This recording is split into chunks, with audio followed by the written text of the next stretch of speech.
moment. And by the way, it says here, this man von Nigg infiltrated the Masonic lodges and often managed to gain a commanding position.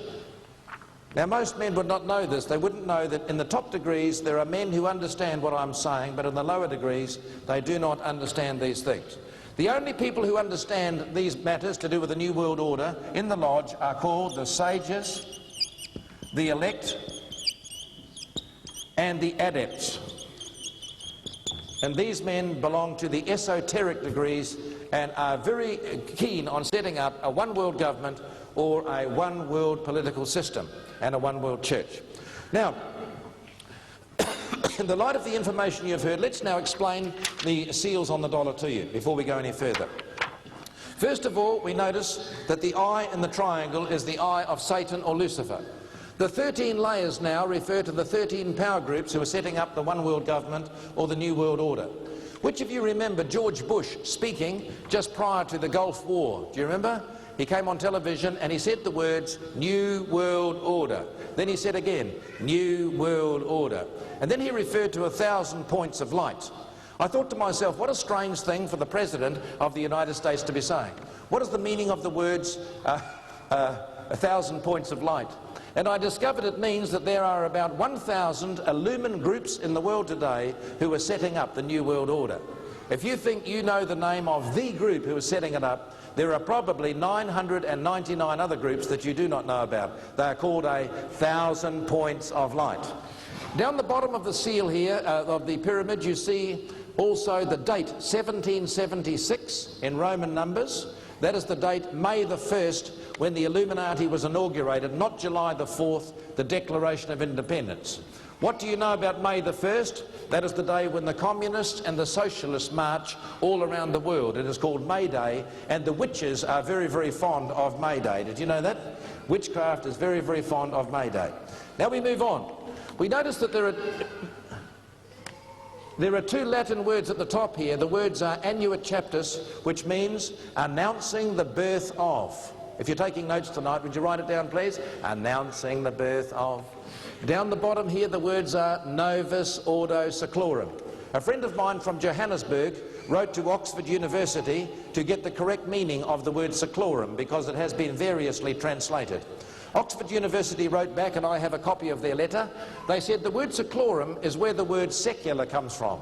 It means secular, heathenistic, ungodly, godless.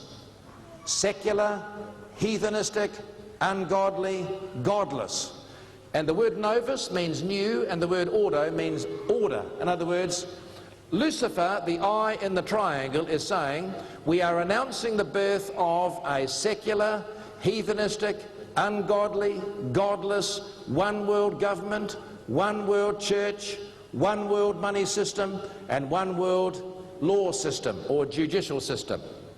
Now, you say, fancy that being on the dollar. My wife and I were in Western Samoa, my wife's country, last year, and we visited the Prime Minister of that country, whose name is Eti Tofilau. And while we were visiting that man, having prayer with him early in the morning, I explained to him the seals on the dollar. And he said to me, Barry, if that is true, if that's the eye of Satan, why do we also have the words, in God we trust, over here? Now here's the answer. When America was settled, it was settled by two groups of people. It was settled by the Pilgrim Fathers, who sailed from Plymouth Hoe. Some of you have been down there. You've seen the plaque on the wharf. And the Pilgrim Fathers went from Great Britain across to America for religious freedom. That's why on the dollar you see the words, in God we trust. We were traveling in Seattle, Washington one day, my wife and I saw a girl carrying a very big book. And I said to her, what is the name of your book? She said it's called The Secret Teachings of All Ages by Manly Hall. I said, how much for your book? She said, $20. I said, I'll buy it from you. So I bought the book. She took the $20 American. I took it home and excitedly turned to the section to do with the seals on the American dollar. These seals are full of mysticism. Now listen to what Manly Hall says. This man is a top Freemason writer and he speaks with authority. This is what he says. I'll read it to you.